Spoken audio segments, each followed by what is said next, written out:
Louvado seja o nome do Senhor, amém? Abra comigo a sua Bíblia em Romanos, no capítulo de número 12, no versículo de número 2, texto bem conhecido, um texto bem fácil. Eu sei que mais da metade da igreja pode decifrar ou declamar ele de cor. Eu vou pedir para o Cleves que coloque som na igreja, porque as pessoas não estão me ouvindo direito, e tire do retorno um pouco. Romanos capítulo 12, versículo 2, nós vamos ministrar aquilo que Deus tem colocado ao nosso coração. Quantos acharam, podem dizer comigo: eu vou morar no céu? Quem não achou, diga: eu também, só não achei ainda, mas depois que eu estudar um pouquinho mais, eu vou achar, amém? Diz assim a palavra do Senhor. Será que você consegue declamar comigo? Vamos tentar ler naquela versão ali, para ficar mais fácil para todo mundo. E não... Vamos ensaiar que está difícil. Vamos lá, de novo. E não...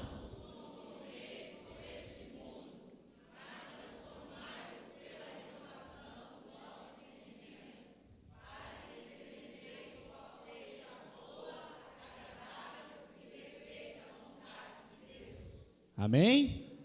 Coloca a sua Bíblia no banco. Antes de você assentar, eu quero orar com você. Estou feliz de ver alguns rostos amigos, visitantes. Fiquei feliz de ver a Samanta, o Vinícius ali atrás. Prazer ter vocês conosco. E todos que estão aqui conosco. Mas antes de eu orar, eu queria que você olhasse para essa pessoa que está do seu lado. E só por olhar para ela, você já descobre se ela é uma sonhadora ou não. Amém? Se não, até o final dessa série você vai descobrir. Amém? Senhor, nós te agradecemos pela oportunidade de estarmos na sua casa mais uma vez. Te agradecemos, ó Pai, que de uma maneira tão maravilhosa, tão bondosa, tão poderosa, Tu tem nos colocado neste lugar. Tu tem trago a este lugar pessoas que precisam ouvir a sua voz, que precisam receber de Ti, Senhor, algo novo, algo diferente, algo transformador. Senhor, nós entramos aqui, Senhor, como simples servos Seus, porque queremos sair daqui tocados e transformados através da palavra que vem de Ti. Senhor, usa-me como um instrumento nas Suas mãos, mais uma vez, por misericórdia, para que o Seu Santo Espírito resplandeça nesse lugar, e daremos toda a honra e toda a glória a Ti, como sempre, ó Pai. É o que nós te pedimos, ó Deus, em nome de Jesus. Amém. Antes de você assentar, dá um glória a Deus pentecostal. A igreja do Avivamento está cada dia mais pentecostal, não é verdade? Antes de eu iniciar a mensagem, para nós tirarmos isso do caminho, vocês gostaram da surpresa? Gostaram da surpresa? Que bom que vocês gostaram. A cada série que nós fizermos, nós vamos estar mudando alguma coisa na igreja. Vocês vão estar percebendo aí a cada série nova que nós estivermos fazendo na igreja, alguma coisa nova vai estar acontecendo, vai estar mudando, para você também entender que a igreja está se movendo, não está parada num lugar só, nós não estamos fazendo uma coisa só.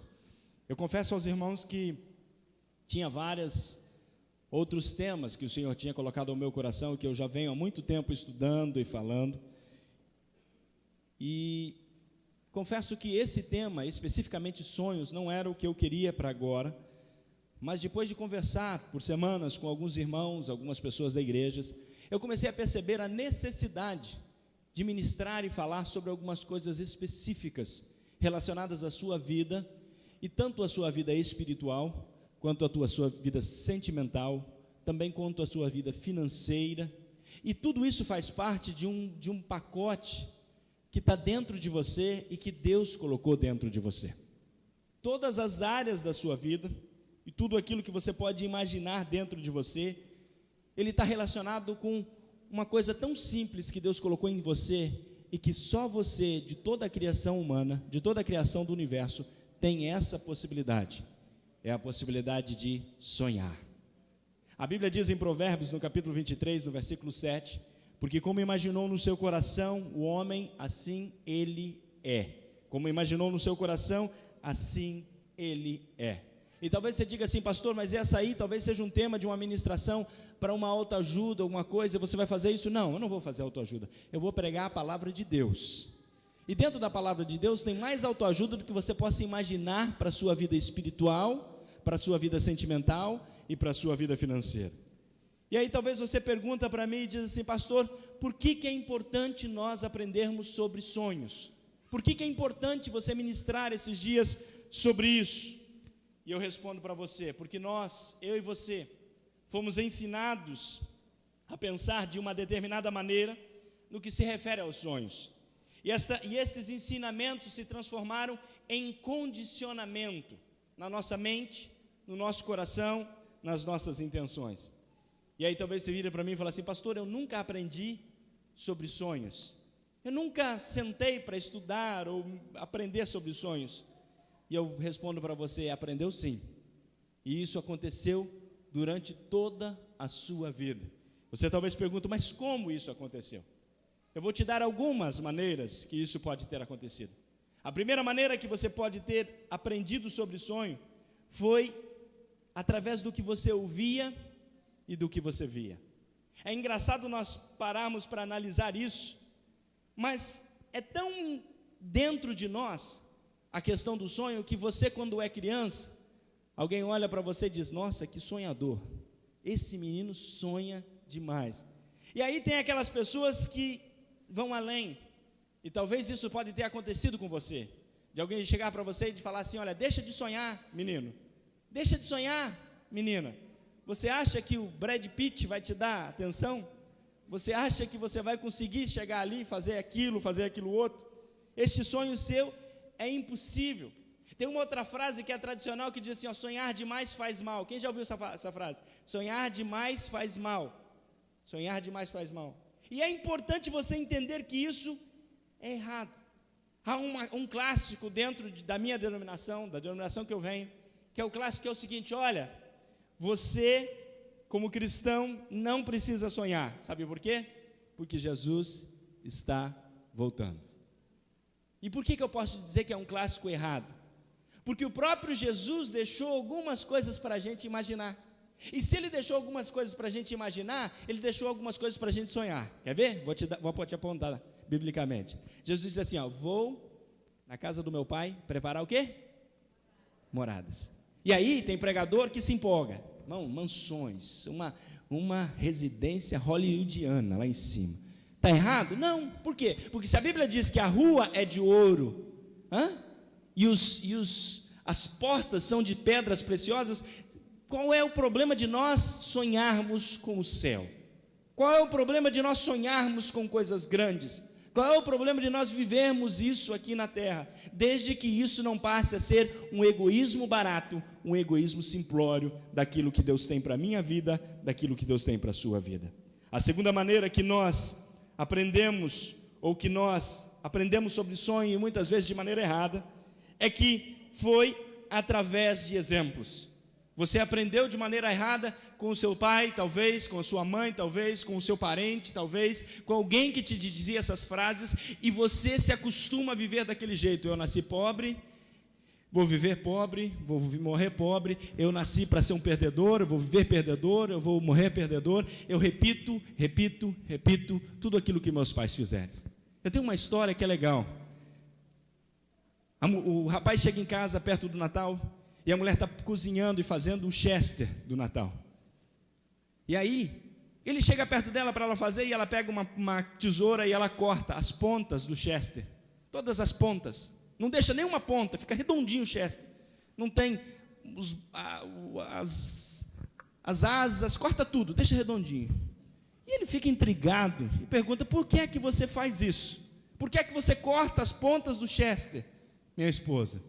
E ela vira para ele e diz assim: olha, eu corto porque a minha mãe cortava. E ele fica intrigado. De repente passa-se as horas, está chegando a hora do jantar, chega a mãe. Quando chega a mãe dele, a sogra, ele vai lá na porta e: sogra, vem cá, antes de você entrar, tem que te dar uma dúvida com você. A minha esposa corta as pontas do Chester toda, e eu queria entender por que é que você cortava. E ela disse que corta porque a senhora cortava as pontas do Chester. Por que é que a senhora cortava as pontas do Chester toda? Ela disse: olha, eu cortava as pontas do Chester e corto até hoje, porque a minha mãe cortava a ponta do Chester. A avó está viva? Tá. Daqui a pouco ela chega. De repente passa-se um tempinho e a avó bate na porta, está chegando um outro neto ajudando a entrar. E ele não se contém, chega para a avó e fala: vô, eu queria entender uma coisa, avó. A minha mulher corta a ponta dos chesters, a minha sogra corta a ponta dos chesters, e todas elas falam que corta a ponta dos chesters, porque dizem que a senhora cortava a ponta dos chesters. Por que é que a senhora cortava a ponta dos chesters? Ela vira para ele e fala assim: porque a minha panela era bem pequenininha.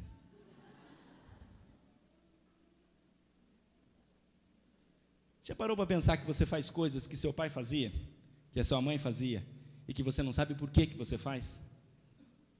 A gente repete. Às vezes eu me pego na educação do Caleb, fazendo coisas que a minha mãe fazia, e que não tem nexo, não tinha nexo para mim naquela época, não tem nexo hoje, mas eu estou repetindo. E eu tenho que parar e dizer: não, peraí, eu não quero repetir a mesma história, eu não quero que ele viva a mesma história. E é exatamente isso que acontece com a gente, com sonhos. Você sonha porque seu pai sonhou. E é interessante porque, se você parar para analisar, eu sou pastor, meu irmão pastor, todos pastores, os pastores são chamados de Deus, mas é um exemplo de um pai que também era pastor. É um exemplo. Você segue o exemplo daqueles que estão acima de você. A terceira razão que muitas vezes nós aprendemos, em muitas circunstâncias que nós aprendemos sobre sonho, foi nas nossas próprias experiências. E aí eu falo de frustrações, aí eu falo de situações e circunstâncias que te levam a crer que nada vai dar certo. Você tenta um dia, não dá certo, você tenta outro dia, não dá certo, e aquela frustração vai se acumulando em você, a ponto de você já não ter mais nenhuma saída, de você não saber o que fazer, de você não saber como fazer e como entender tudo isso que está acontecendo com você. Por que é que eu estou vivendo assim? Porque você está tentando uma vez, tentando duas vezes, tentando três vezes, e as coisas não estão dando certo, e aquilo começa a condicionar você. Vou te dar um exemplo clássico. Você conhece o elefante na África, não conhece? O elefante é o animal mais forte que existe na África. Só que um domador pega uma corrente muito forte, coloca no seu calcanhar, amarra ele numa árvore, e ele fica lá semanas tentando sair daquele lugar. Passa-se 2 ou 3 semanas, de repente ele fica calmo, fica quieto. Ele cansou de tentar sair dali. Quando passa-se um tempo determinado, o domador pega uma cordinha bem fina, bem simples, amarra na perna dele e sai puxando ele. E ele não corre mais, porque ele foi condicionado a pensar daquela maneira. E aí que entra o texto bíblico que nós lemos nessa noite.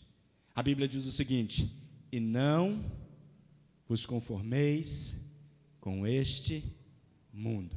Aí diz o que mais? Pode colocar para mim ali, Mariana. Mas, o que diz? Transformai-vos pela renovação do vosso, algumas versões dizem pela renovação da vossa mente, daquilo que você pensa, daquilo que você vive, para que experimenteis qual seja a boa, agradável. Para experimentar a boa, agradável e perfeita vontade de Deus, a primeira coisa que você tem que entender é que você tem que deixar de fazer o que você acha que está certo e fazer aquilo que Deus diz para você que está certo. Pode dar glória a Deus por isso?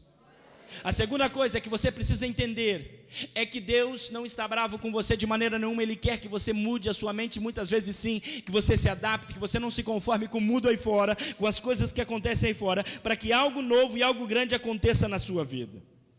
Então, nessa noite, para que nós possamos aprender a acertar, nós precisamos observar na Bíblia personagens que erraram, passaram por circunstâncias e situações que tornaram elas mais difíceis, para que nós possamos aprender em Deus e na Bíblia Sagrada como não viver neste marasmo, como não viver os mesmos problemas que eles viveram, como não viver as mesmas circunstâncias que eles viveram, para ter uma vida melhor e uma vida mais útil na presença de Deus, sim sonhando, sim crescendo, sim vivendo e sim esperando o céu, que é lindo, que é bonito, que tem ruas de ouro, que tem casas de ouro e que é para lá que eu e você vai. E se você crê nisso, levanta a mão e dá glória a Deus por isso.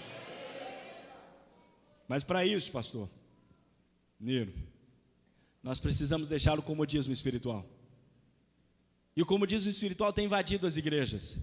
Comodismo espiritual é aquela noção que passa um para o outro: olha, está tudo na mão de Deus, eu não vou fazer nada. E o grande engano está aí, sabe por quê? Porque Deus sim abre portas, Deus sim faz coisas grandes, mas Deus não faz aquilo que você tem que fazer. Deus não faz aquilo que é sua função realizar dentro da circunstância, dentro daquilo que você está vivendo. Talvez você diga assim: mas na minha vida as coisas acontecem. Eu queria que você notasse comigo na Bíblia alguns personagens que trazem totalmente uma ideia contrária a isso. Algumas pessoas que acreditaram que Deus tinha algo para fazer na vida deles, mas que não ficaram esperando. Eu poderia citar inúmeros desses personagens, eu poderia ensinar inúmeras dessas pessoas, mas eu quero citar apenas alguns. Deus vira para Abraão e diz assim: você quer ter um filho, né? Vou te dar um filho. Sai do meio da tua casa, do meio da tua parentela e vai para onde eu vou te mostrar. Se você está esperando só Deus fazer, você fica no lugar que você está. Se você está esperando Deus fazer e quer realmente obedecer Ele, você faz aquilo que você tem que fazer. Abraão sai e vai. Abraão é um personagem ímpar na Bíblia, porque nos ensina que através da fé nós podemos viver coisas sobrenaturais e coisas grandes. Através da fé não só o espiritual, não só o relacionamento com a família e com o filho, mas também o financeiro dele cresceu e foi prosperado porque Deus estava com ele, porque ele honrava a Deus. Quer ver um personagem que você se familiarize e talvez você conheça mais fácil? Nós podemos falar aí talvez de Gideão. Gideão, Deus diz para ele: olha, você vai ser o vencedor. Ele olhou para ele: não, mas eu sou o menor dos menores, eu sou o último. Deus disse para ele assim: não, eu tenho em você é um varão valoroso. E aí Deus disse para ele assim: a primeira coisa que você tem que fazer para me mostrar isso, vai lá e derruba o altar do inimigo, que está no meio da praça. Aí a parte dele, é aí a parte que ele tem que ser astuto e viver o que é o sobrenatural. E aí é que ele vende o sonho. Por que eu digo que ele vende o sonho? Porque ele pega, chama alguns amigos e diz: olha, Deus falou comigo. A Bíblia não narra isso, eu estou conjecturando. Deus falou comigo. A Bíblia diz só que ele reúne os amigos. Olha, Deus falou comigo. Vamos ali comigo. Vamos fazer um negócio que Deus vai dar essa terra de volta para a gente. Ele vende o sonho que Deus colocou no coração dele para as outras pessoas do lado. Elas vão com ele, derrubam o altar e aí ele sai correndo num pinote e não fica lá para ver o resto. Que é isso, pastor? É entender que Deus quer agir em você através daquilo que você tem, através daquilo que você pode, através das coisas que Ele já tem te proporcionado, através das coisas que Ele já tem te dado. O grande problema é que muitos de nós se escondem atrás de um problema que está dentro da igreja, que está dentro da sociedade, que está dentro dos trabalhos, das escolas, em todo lugar. É o que eu chamo de vítimas. É aquele que para todo mundo e fala: olha, eu sou um coitado, eu sou um pobre de mim, nada dá certo. E eles querem fazer com que as pessoas acreditem que eles são vítimas e que as coisas estão contra eles e que nada vai dar certo. Como é que eu sei que alguém está se fazendo de vítima? Como é que eu sei disso? É simples, a Bíblia tem vários exemplos disso. A primeira pista que eu tenho para isso é que a pessoa acha que sempre a culpa é dos outros. Sabe por que não dá nada dar certo para mim? Sabe por que meus sonhos não se realizam? Sabe por que as coisas não acontecem comigo? Sabe por quê? Porque a minha esposa me impede de fazer isso. Sabe por quê? Porque meu pai não deixa eu fazer isso. A culpa dele é sempre dos outros e nunca dele.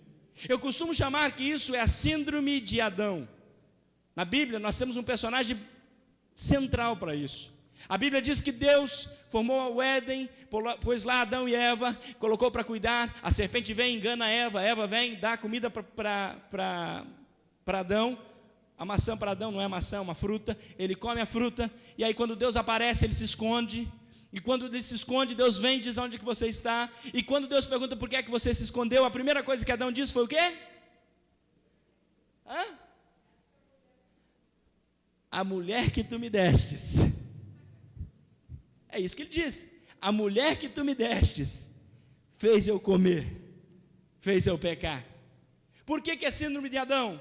Se ele era o chefe da casa, se ele era o cabeça da casa, ele tinha que ter assumido e disse: eu ferrei, eu pequei. Mas a gente tem essa síndrome de tentar culpar todos por aquilo que nós não conseguimos fazer pelos nossos fracassos. Se tem uma coisa que você, que é um servo de Deus e que quer viver plenamente todos os sonhos de Deus na sua vida, sejam ministeriais, sejam financeiros, sejam de relacionamentos, é uma coisa que você precisa entender, é que Deus te chamou para sonhar, e quem sonha não se vitimiza, quem sonha não coloca a culpa nos outros, quem sonha não diz que a culpa é sempre dos outros. É tão fácil, né? Apontar para os outros. É tão fácil dizer que alguém tem a culpa, em vez de a gente ter a culpa. É tão fácil dizer que nada está dando certo. A segunda pista que eu tenho é que, geralmente, as pessoas que se fazem de vítima, elas sempre têm uma justificativa. Nós podemos chamar eles de conformistas. Por quê? Ele vai lá, trabalha na empresa, trabalha lá, desenvolve um trabalho, e de repente o patrão, o gerente chama ele e manda ele embora. E aí, para justificar para as pessoas, ele chega e fala assim: olha, aquele trabalho eu nem gostava tanto assim, nem era tão bom. A noiva termina o noivado, e ela nem era tão bonita assim. E a gente para pensar, como tem gente assim? Ah, não dá certo, não tem como, não vai dar certo não. Ah, você pergunta para ele, mas e não vai ter salário, não vai ter dinheiro? Ah, dinheiro não é tão importante assim. Tem uns que têm a audácia de virar para você e dizer assim: olha, o amor é que é importante, o amor é que é importante, amor é que é melhor do que dinheiro, é melhor que trabalho, é melhor que tudo, amor é tudo. Aí o meu conselho para ele é: então vai lá no balcão da Excelsior, chama o rapaz lá, vem cá, irmão Sérgio, vim aqui pagar minha conta. Como é que você vai pagar? Aqui, eu vou te dar amor aqui, hein? Pergunta se ele vai aceitar. Pergunta se ele vai aceitar. Hã? Não vai. Por quê? Porque amor não paga conta. Você precisa trabalhar, você precisa crescer, você precisa viver, e isso faz parte de ser cristão. Isso faz parte de entender que você tem um posicionamento na terra, que Deus te colocou aqui por um propósito, e que você está trabalhando para realizar esse propósito, seja na área financeira, seja no seu trabalho, seja na sua escola, seja onde quer que Deus te colocou. Alguma coisa Deus tem para você, e você não pode simplesmente largar a vida de lado e dizer: deixa a vida me levar. Não dá, não dá. A Bíblia é exatamente ao contrário disso, ou prega exatamente ao contrário disso. A terceira forma, a terceira pista que eu tenho de uma pessoa que se vitimiza, é que ela vive reclamando. Nós podemos chamar elas de coitadistas. Ela se queixa de tudo e se queixa de todos. Você já viu como essas pessoas, elas têm algo diferente nelas? Já viu como tem algo diferente? É um imã ao contrário, que ninguém quer ficar perto. A pessoa está vindo ali, não vou usar o irmão Sérgio de novo não. Vem cá, pastor Niro. A pessoa está vindo ali, e você: não vou por aqui. Por quê? Eu não quero ouvir o que ele tem para falar. Não, pastor Niro é gente boa. Obrigado, Nira. Sabe por quê? Porque ela é coitadista. É interessante como as pessoas que são coitadistas, que ficam reclamando e falando, elas só atraem coisa ruim para perto dela. E aí tem uma façanha, que é a pior de todas. Vem cá, pastor Niro, de novo. Tem uma façanha. Ele vem me contar o problema dele. Eu viro para ele e diz assim: olha, seguinte, estou com uma dificuldade aqui tremenda, um problema tremendo, e ele está dizendo para mim, e eu sou o coitadista, né? E ele está dizendo: aí eu viro para ele: rapaz, seu problema não é nada, você não sabe do meu problema. Como se aquilo fosse um orgulho, como se aquilo fosse o máximo. Não, o meu problema é maior que o seu problema, a minha dificuldade é maior que a sua dificuldade. O que você vive não é nada perto daquilo que eu vivo. E aí começa uma competição ao contrário. Em vez de ver e viver e semear aquilo que é bom, começa a semear aquilo que é ruim, negativo. E isso é que nem uma gripe. Pega aqui, aí de repente chega o outro aqui. Vem cá, irmão Sérgio. Vem cá, irmão Sérgio, rapidinho. Vem cá, outro aqui. E eu começo a reclamar: nossa, olha, você viu o pastor, você viu ali, você viu lá, está ruim. Aí o pastor Niro: rapaz, eu vi mesmo. E aí de repente o irmão Sérgio: e está semeando. E de repente está todo mundo semeando. Por quê? Porque todos se tornam. O coitadismo é uma doença contagiosa. Quando alguém chegar perto de você e falar, irmão, peraí, irmão, não quero pegar essa gripe não. Quero pegar isso não. Obrigado, pastor Niro, obrigado, irmão Sérgio. Você entendeu isso? Eu não quero viver isso, eu não quero viver dessa maneira. Coloquei uma frase para você aí. As pessoas que vivem se queixando tornam-se imã de coisas ruins. E o pior, não existe nenhuma vítima verdadeiramente bem-sucedida. Ao contrário, todas as pessoas na Bíblia que você procura, que você olha, todas as pessoas que foram bem-sucedidas, biblicamente falando, e também na sua vida, as pessoas que você conhece, todas elas têm uma característica em comum. Qual é essa característica? Qual é essa característica? São sonhadores.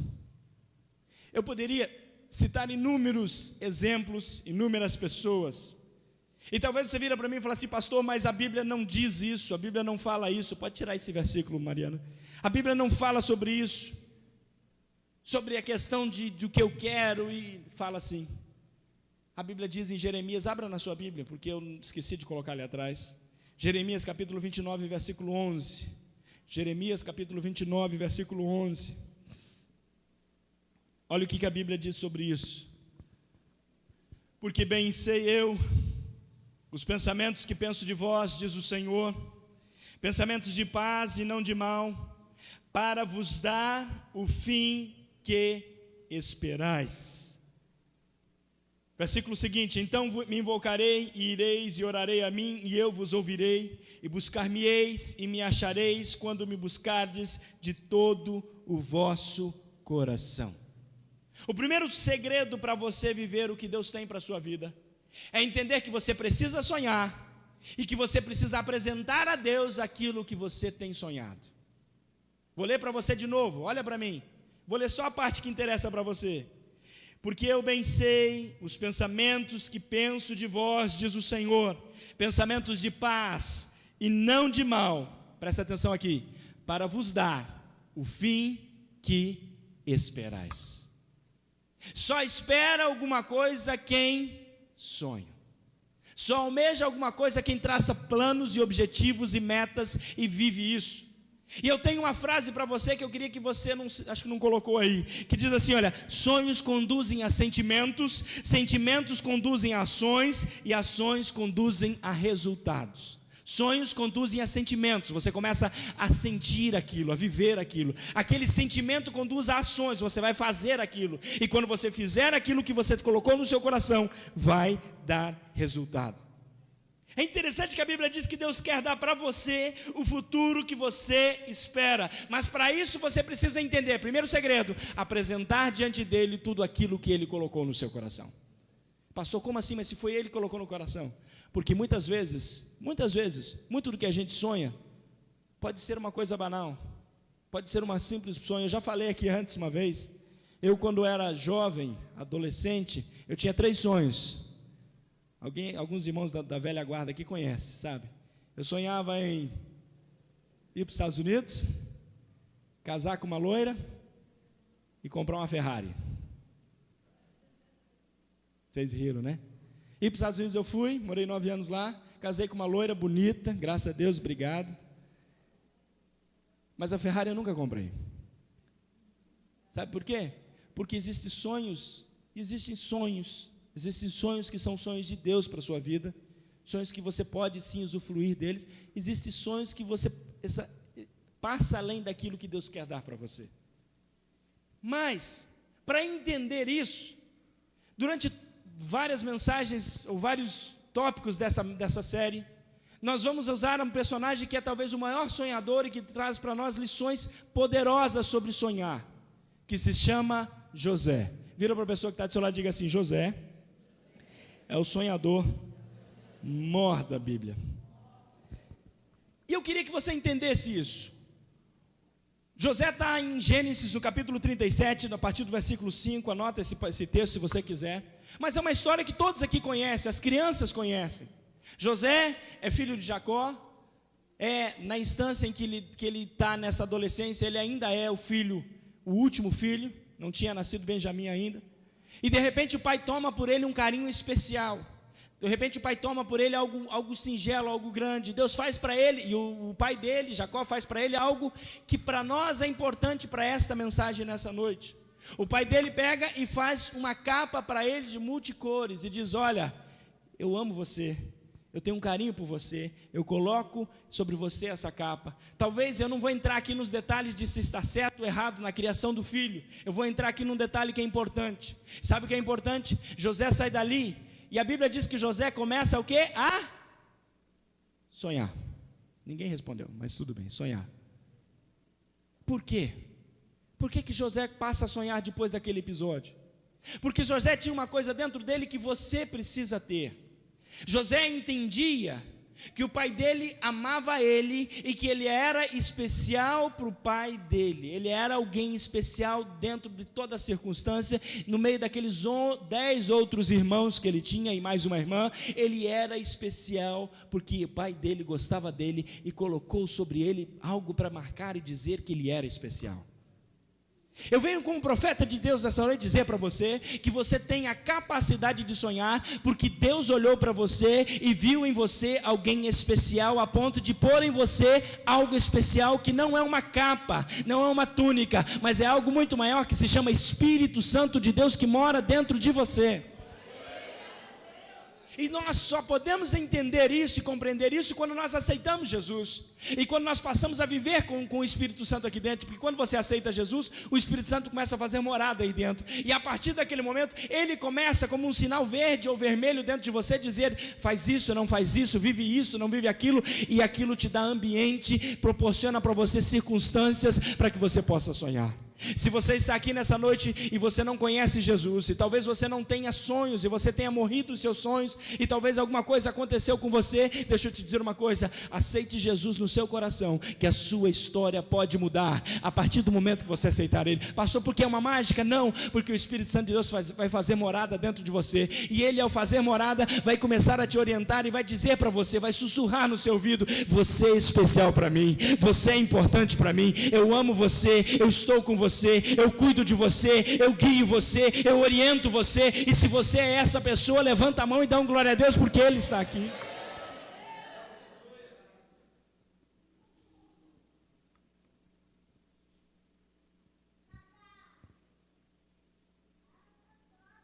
Quando eu estava vindo para cá, o Espírito Santo de Deus me lembrou de um episódio na minha vida.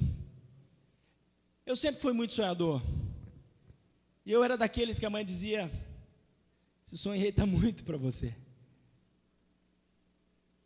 E quando o Caleb chega para mim e fala assim: pai, eu quero ser astronauta. Eu falei: isso mesmo, vai lá. Aí de repente no outro dia ele muda: não quero ser mais astronauta. Pai, eu quero ter dinheiro. Por quê? Quero comprar um anel para dar para Tatá. Falou isso para mim essa semana. Com 4 anos. Uma joia, uma joia.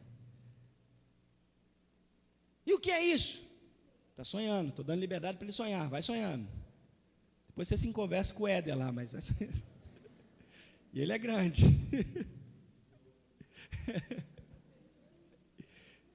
Ele gritou lá que tem que ser de ouro, viu? Mas,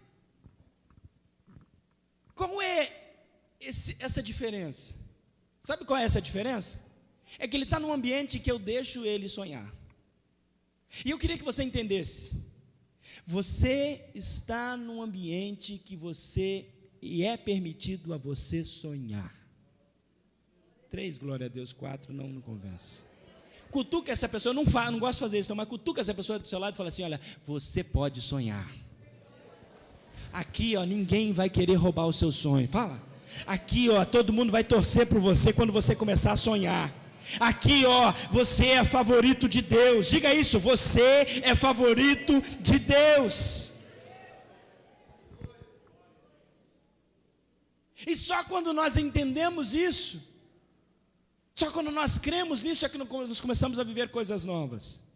Eu estou sonhando o dia em que essa mocidade, esses jovens, mocidade é coisa de Assembleia de Deus, né? Jesus.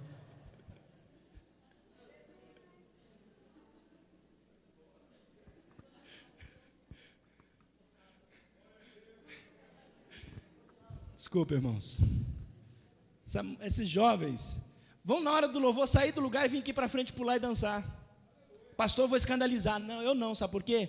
Porque isso é liberdade, entender que está na casa do Pai, que tem liberdade para adorar Ele da melhor forma possível.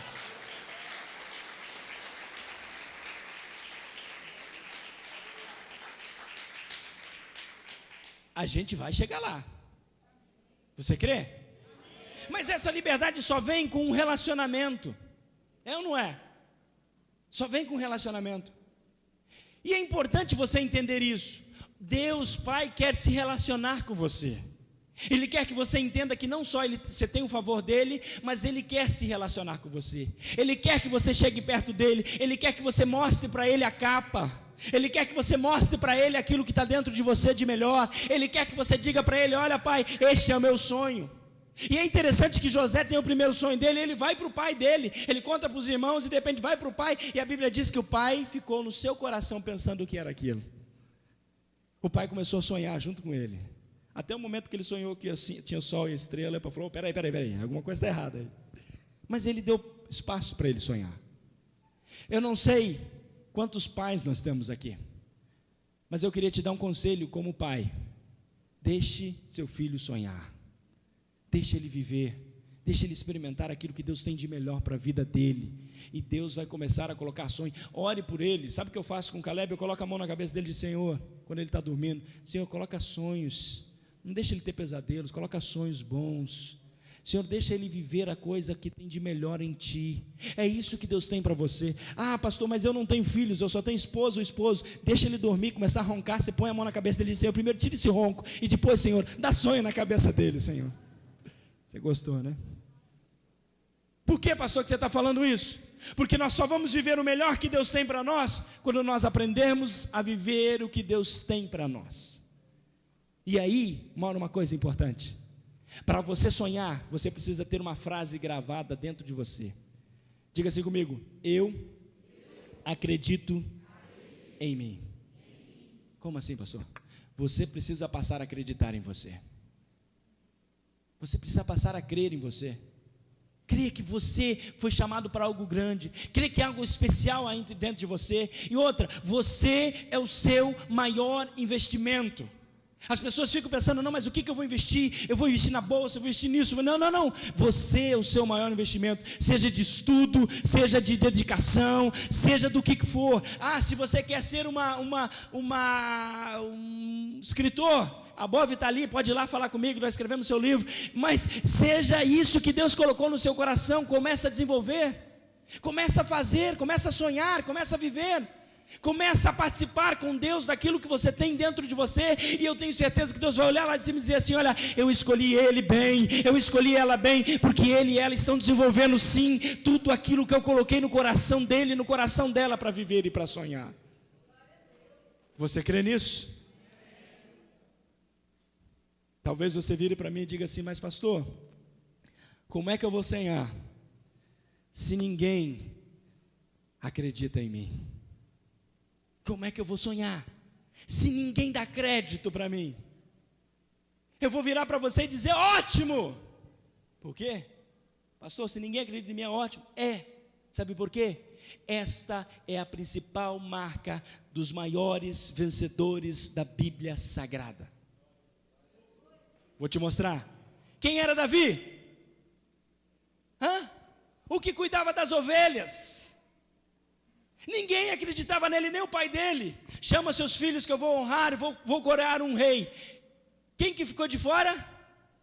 Davi. Mas quem que Deus escolheu? Davi. Pega na Bíblia Sagrada, eu podia aqui fazer um monte, podia correr atrás de muito. José, estou falando de José. Nós poderíamos falar de Gideão. Nós poderíamos falar talvez até de Jesus. Pastor, como assim Jesus? Você não pode comparar Jesus? Posso sim. Jesus é aquele que num domingo está todo mundo lá assim: hosanas ao nome que vem. E no domingo, na sexta-feira seguinte, então o quê? Crucifica.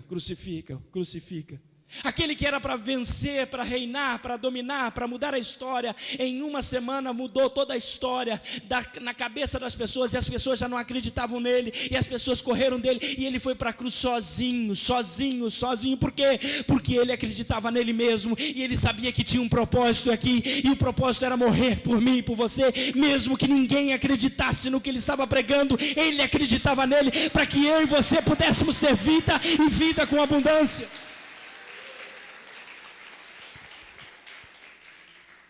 Mataram ele numa cruz, mas a melhor coisa de tudo, sabe o que é? Porque ao terceiro dia,